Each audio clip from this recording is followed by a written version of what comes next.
आज की क्लास हम शुरू करने जा रहे हैं टीचिंग एप्टीट्यूड का एक नया टॉपिक जिसका नाम है शिक्षण की आधारभूत आवश्यकताएं या मूल अपेक्षाएं कि आखिर जो शिक्षण है वो क्यों आवश्यक है और इससे हमें क्या अपेक्षाएं रहती हैं, यानी कि बेसिक रिक्वायरमेंट ऑफ टीचिंग। ठीक है, तो सबसे पहले हम जो बिंदु ऐसे देखेंगे कि शिक्षण प्रक्रिया के मूल रूप से शिक्षक स्वतंत्र चर, विद्यार्थी आश्रित चर और पाठ्यक्रम हस्तक्षेप और बाह्य चर की भूमिका महत्वपूर्ण होती है।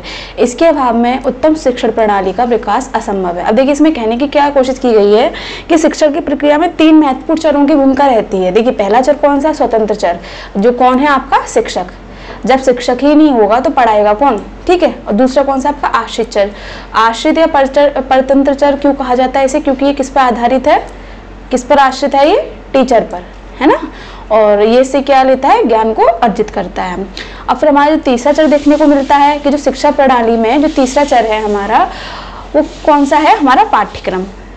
जो हमारा पाठ्यक्रम हमारी क्लास में लगा होगा उसी की तो हम चर्चा करेंगे, उसी को तो हम सीखते हैं, तो वो किसका रोल अदा करता है? आपके बाह्य चर का, है ना। तो शिक्षण की प्रक्रिया में तीन चरों का होना बहुत ही महत्वपूर्ण है। पहले आपके शिक्षक होने चाहिए, यानी कि स्वतंत्र चर हैं, इन पर किसी का कोई प्रतिबंध नहीं है, ये बच्चों को शिक्षा देते हैं। दूसरा क्या है? ये विद्यार्थी किस पर आश्रित है? शिक्षक पर। जो शिक्षक हमें सिखाएगा वही विद्यार्थी सीखेंगे। और ये क्या है? स्वतंत्र नहीं होते शिक्षक की तरह, क्योंकि इन पर किनका प्रभुत्व होता है? शिक्षक का। ठीक है। और पाठ्यक्रम जो क्या है? हमारे बाह्य चर को या हस्तक्षेप चर को दिखाता है, जिसे क्या है, जब क्लासेस चलती हैं, हर क्लास का अपना अलग अलग पाठ्यक्रम होता है। छोटी क्लासों को देखेंगे तो उनका सीमित पाठ्यक्रम होगा। जैसे जैसे क्लासेस बढ़ती जाती हैं, पाठ्यक्रम का जो वो दायरा है वो बढ़ता जाता है। तो इसमें जो बाह्य चर के रूप में भूमिका निभाता है वो कौन है? पाठ्यक्रम। अगर इनमें से तीनों ही ना हो तो क्या उत्तम शिक्षा प्रणाली का कोई महत्व नहीं रह जाता। अर्थात उत्तम शिक्षा प्रणाली बनाने के लिए इन तीनों चरों का होना आवश्यक है। दूसरे बिंदु को देखें तो शिक्षण की आधारभूत आवश्यकताएं छात्रों के व्यवहारों में परिवर्तन लाने के लिए होती है। अब देखिए, शिक्षण क्यों आवश्यक है? एक तो यही है कि आपको सामाजिक प्राणी बनाया जाए, है ना। दूसरा क्या है? जो छात्रों का जो व्यवहार है उनमें परिवर्तन किया जाए। अगर छात्र शैतान है तो उन्हें कैसा बनाना? विनम्र बनाना, है ना। उन्हें सहज बनाना कि सभी से वो अच्छे से व्यवहार करे, किसी से लड़े ना, झगड़े ना, है ना, किसी को उल्टा ना बोले, किसी को गाली ना दे। यही तो शिक्षा का दायित्व है। जो शिक्षित व्यक्ति है उसकी पहचान की क्या है? विनम्र, सहज और समझदार होना। यही तो पहचान होती है मूलभूत। तो यही बात इसमें यहाँ कही गई है। तीसरा पॉइंट देखें हम तो शिक्षण प्रक्रिया का आधारभूत केंद्र बिंदु अधिगम है। महत्वपूर्ण शिक्षा जब दी जाती है तो उसमें एक जो केंद्र बिंदु रहता है, शिक्षा क्यों दी जाती है? बच्चों को अधिगम हो सके, यानी कुछ सीख सके। सीखने से तात्पर्य क्या है? अच्छी बातों को सीख सके कि उसे कैसे रहना है, कैसे दूसरों का व्यवहार करना है, क्या क्या चीज़ें प्रचलित हैं, है ना। और जीवन के हर पक्ष को समझना, यानी कि उन्हें सीखना। तो यही तो केंद्र बिंदु रहता है। केंद्र बिंदु जो शिक्षण है, जो शिक्षा है, वो किस पर आधारित है? आपके अधिगम पर। तो बच्चों को सिखाना ही क्या कहलाता है? अधिगम कहलाता है।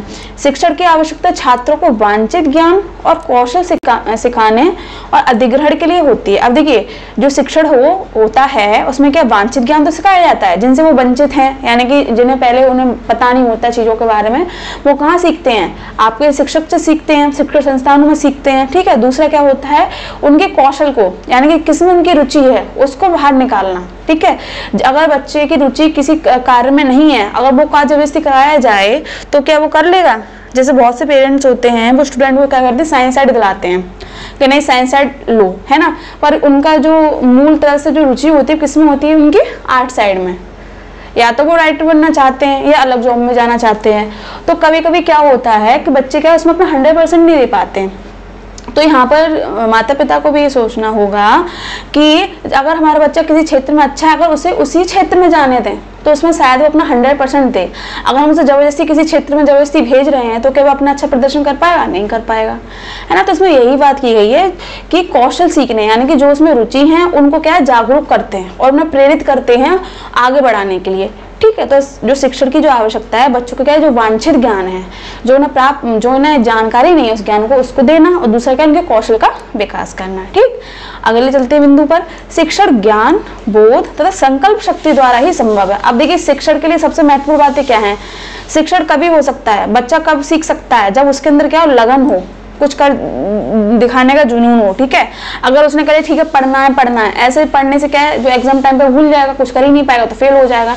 तो बच्चे के अंदर शिक्षण के लिए क्या होना चाहिए, एक संकल्प शक्ति होनी चाहिए कि हाँ मुझे अपना हर क्षेत्र में अच्छा प्रदर्शन करना है। तो ये भी एक अहम भूमिका निभाता है किसमें, शिक्षण की बेसिक रिक्वायरमेंट में, कि बच्चे के अंदर क्या हो कि एक ललक हो कुछ करने की, है ना, संकल्प शक्ति हो उसके अंदर कुछ नया सीखने की। अगले बिंदु पर चले, शिक्षण प्रेरक और प्रतिक्रिया के बीच नवीन संबंध को स्थापित करती है। बिल्कुल सही बात कि जो शिक्षण है वो प्रेरक और प्रतिक्रिया यानी कि बच्चों को क्या प्रेरित करती है, क्या करने के लिए, अच्छे कार्य करने के लिए, और उनमें क्या है संबंध स्थापित करती है, संतुलन बनाती है, सामंजस्य बनाती है, किस प्रकार नवीन कार्यों में तो बच्चों को प्रेरित किया जाए, ठीक है। जैसे प्रोजेक्ट कार्य दिए जाते हैं, बच्चों को पता तो नहीं होता पर थोड़ा थोड़ा उन्हें बताया जाता है, फिर उन्हें क्या है प्रेरित करते हैं, तो बच्चे इससे क्या है जागरूक होते हैं। फिर जब कार्य करके लाते हैं तो उनमें उन्होंने क्या अनुभव किया, क्या सीखा, क्या परेशानियों का सामना किया, तो यहाँ उन्हें ये चीजें पता चलती हैं। तो किसके द्वारा संभव है, शिक्षण के द्वारा। चाहे वो आपका छोटी क्लास के बच्चे हों या आपके माध्यमिक क्लास के बच्चे हों या आपके कहीं रिसर्चर हों, है ना, वो सभी हर किसी स्तर पर शिक्षण अपना अहम रोल निभाता है। अगले बिंदु पर चलें तो शिक्षण कौशल, शिक्षण वातावरण, संस्थागत अवसंरचना आदि शामिल होते हैं जो मूलभूत आवश्यकताओं के ही भाग हैं। अब देखिए इसमें बात क्या कही है कि शिक्षण बच्चों को जागरूक ज्ञान तो प्रदान करता है, जागरूकता ज्ञान तो देता ही देता है, पर अब देखिए शिक्षण के लिए आवश्यक तथ्य क्या हैं, क्या होने चाहिए जिसमें उत्तम शिक्षण बच्चों को मिल सके। तो देखिए एक तो शिक्षण वातावरण होना चाहिए। अगर विद्यालय ऐसी जगह पर है जहाँ पर दिन भर शोर शराबा रहता है, बस स्टैंड साइड अगर कोई विद्यालय है तो वहाँ पे पहले तो बसों की आवाज़ आती रही तो क्या बच्चे सीख पाएंगे। अगर टीचर कुछ बोल रहा है तो उनकी आवाज़ से ज़्यादा तो बसों की हॉर्न की आवाज़ आती है ना। तो यहाँ पर क्या है, पहले शिक्षण का जो वातावरण है वो अच्छा होना चाहिए, विद्यालय अच्छी जगह पर होना चाहिए। प्लस क्या है, जो उसमें टीचर्स पढ़ाते हैं उनके लिए स्ट्रिक्ट नियम होने चाहिए। ये नहीं कि टीचर आ रहे हैं तो आ रहे हैं, नहीं आने तो नहीं आने, इससे क्या है उनका तो लॉस नहीं होगा, उन्हें तो जॉब मिल चुकी है, बच्चों का लॉस होगा ना। तो इसमें क्या है, संस्थागत अवसंरचना वो अच्छी होनी चाहिए। दूसरा क्या है, फैसिलिटी अच्छी होनी चाहिए। अगर हमें उत्तम शिक्षा बच्चों को प्रदान करना है तो पहले तो विद्यालय अच्छे स्थान पर हो, दूसरा उसमें सारी सुख सुविधाएं होनी चाहिए। सुख सुविधाओं से इन द सेंस ये नहीं कि उसे पूरा हाई फाई, बिल्कुल ऐसा नहीं है, उसमें ये वो बच्चे कम से कम अच्छे से पढ़ सकें, है ना, उस सब चीज़ की व्यवस्था उसमें होनी चाहिए। तो ये क्या है, ये भी शिक्षण के उससे संबंधित है, संबंधित भागी तो है शिक्षण प्रक्रिया में। यही नहीं कि शिक्षक ही कोई बस सिखा रहा है, अब बच्चों के लिए बैठने के लिए जगह है नहीं तो खड़े खड़े थोड़ी ना वो बच्चों को पढ़ा देगा, ना तो टीचर का मन लगेगा पढ़ाने में, ना टीचर बच्चों का पढ़ने में मन लगेगा।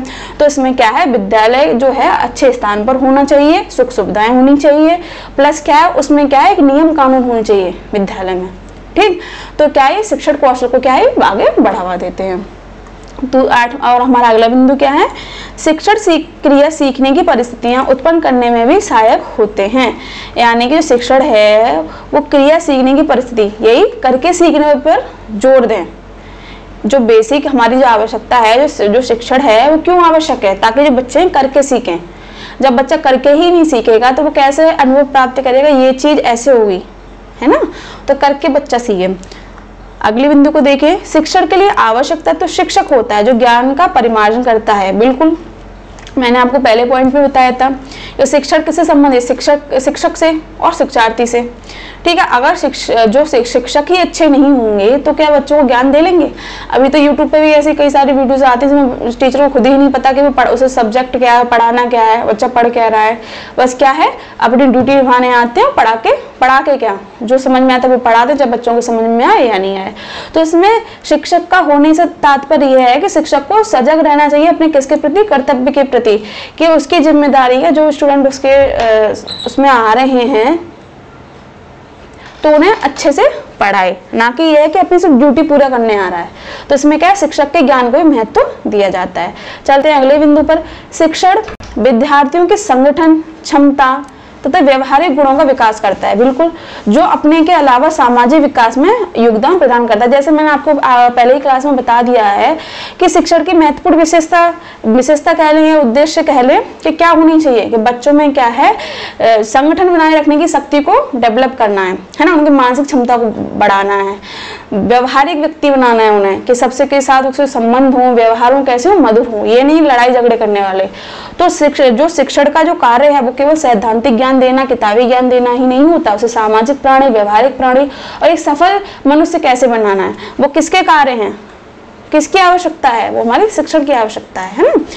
आगे चलते अगले बिंदु पर, तो शिक्षण विद्यार्थियों की कमजोरियों को भी दूर करने एवं पता लगाने में महत्वपूर्ण भूमिका निभाता है। जैसे मैंने आपको पहले बताया कि एक कक्षा में सब बच्चे एक जैसे नहीं होते, जैसे हाथ की उंगली एक जैसे होती है नहीं होती हैं, तो इसमें कुछ बच्चे एवरेज में होते हैं, कुछ टॉपर होते हैं, और जो कुछ होते हैं कैसे होते हैं, वो निम्न स्तर पर होते हैं। पर ये नहीं कि जो निम्न स्तर के उन बच्चों को हम डांटें, नहीं, अगर उन्हें समझ में नहीं आ रहा तो उन्हें एक्स्ट्रा क्लासेस दें, ठीक है, पर उन्हें ऐसा पढ़ाएं कि कम से कम उन्हें ज्यादा समझ नहीं आए पर हाँ वो समझ सकें, कि हमसे जो वो अभी समझेंगे फिर दोबारा उन्हें रिवीजन करा उस चीज का, जब वो दोबारा रिवीजन करेंगे तो एक ना एक दिन तो अच्छे से सीखेंगे। ये नहीं कि बच्चा सीख नहीं रहा तो उसे डांटो डपटो, इससे क्या है, बच्चे का पूछना भी चाहता है ना टीचर से, तो वो पूछ नहीं पाता, किसकी वजह से, डर की वजह से। तो इसमें क्या है, पहले तो जो टीचर है उसे एकदम सजग इतना होना चाहिए कि बच्चा उससे खुलकर बात कर सके। खुलकर इन द सेंस ये नहीं कि आप बिल्कुल उससे दोस्त की तरह ही नहीं, इतना हो कि बच्चे के आप उसकी परेशानी को समझें, उसकी कमजोरियों को समझें, उसमें क्या आपको उसका विकास करना है, उनकी कमजोरियों को दूर करना है ना, और उनकी मानसिक क्षमता को बढ़ाना। ये किसका दायित्व है, ये हमारे शिक्षण संस्थान और हमारे शिक्षक का दायित्व है कि हम बच्चों को कैसे ट्रीट करेंगे, ठीक है। अगले चलते अगले बिंदु पर, तो शिक्षण विद्यार्थियों को ज्ञान देने के साथ अनेक संवेगों को प्रकाशित करता है जो सामाजिक समावेशन में सहायक होता है। जैसे मैंने आपको बताया कि जो शिक्षण का मुख्य उद्देश्य है, मुख्य कार्य है, वैश्विक जो हमारी मूलभूत आवश्यकता क्या है, क्यों हम शिक्षण के लिए इतना जोर देते हैं कि शिक्षा आवश्यक है। पहली बात तो बच्चों को जागरूक बनाएं, है ना, इसी तो शिक्षा आवश्यक है। जब हम बच्चों को शिक्षा ही नहीं देंगे तो वे खाक जागरूक होंगे, ना तो अपने अधिकारों को समझेंगे, ना अपने कर्तव्यों को समझेंगे, ना अपने दायित्वों को समझेंगे, है ना। तो इसलिए शिक्षा आवश्यक होती है। अगर उन्हें शिक्षा ना दी जाए तो वो आवारा हो जाएंगे। तो क्या है, इससे क्या है, और एक और बात, जब शिक्षा दी जाती है तो क्या है, उसे ये भी सिखाया जाता है कि आप एक एज पर जाकर बच्चों के अंदर हार्मोन चेंज जब होते हैं तो उन्हें कैसी गतिविधि करनी चाहिए, गलत राह पे नहीं जाना। तो ये सीख भी कौन देता है, हमें शिक्षक देते हैं, और शिक्षक प्रणाली से ही हम ये सीखते हैं, ठीक है। तो इस क्लास में मैंने आपको देखिए ये बताया कि शिक्षण की आवश्यकता हमें क्यों होती है और इसके उद्देश्य क्या रहते हैं। उद्देश्य हालांकि हमने पहले बता दिए हैं, पर मिलती जुलती है ये चीजें हैं, और हमारी अपेक्षाएं क्या रहती हैं कि शिक्षण से बच्चा क्या सीखे। तो मैंने आपको बताया कि शिक्षण के लिए पहले तो 3 चरों का होना आवश्यक है। पहले चर स्वतंत्र चर में मैंने आपको बताया शिक्षक का होना आवश्यक है। जब शिक्षक नहीं होगा तो पढ़ाएगा कौन बच्चों को, और जब विद्यार्थी नहीं होंगे तो पढ़ेगा कौन, और जब सिलेबस ही नहीं होंगे तो बच्चे पढ़ेंगे क्या। जो हमारा पाठ्यक्रम होता है वो सामाजिक साहित्य से ही निकला हुआ होता है ना। तो ये तीनों चीजें आवश्यक है। दूसरा क्या है, बच्चों के व्यवहार में परिवर्तन हो।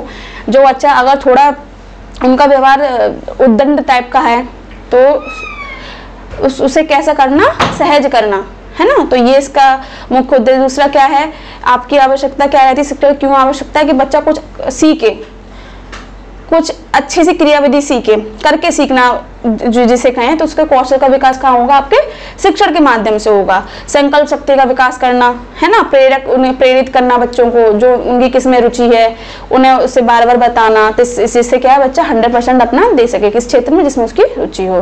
तो आज की क्लास में हमने इन बिंदुओं पर चर्चा की। आई होप आप सभी को समझ में आया होगा। इसमें संक्षेप में बताने की पूरी कोशिश की गई है। मिलते हैं आपको अगले क्लास में टीचिंग एप्टीट्यूड की एक नई शीर्षक के साथ। तब तक के लिए धन्यवाद।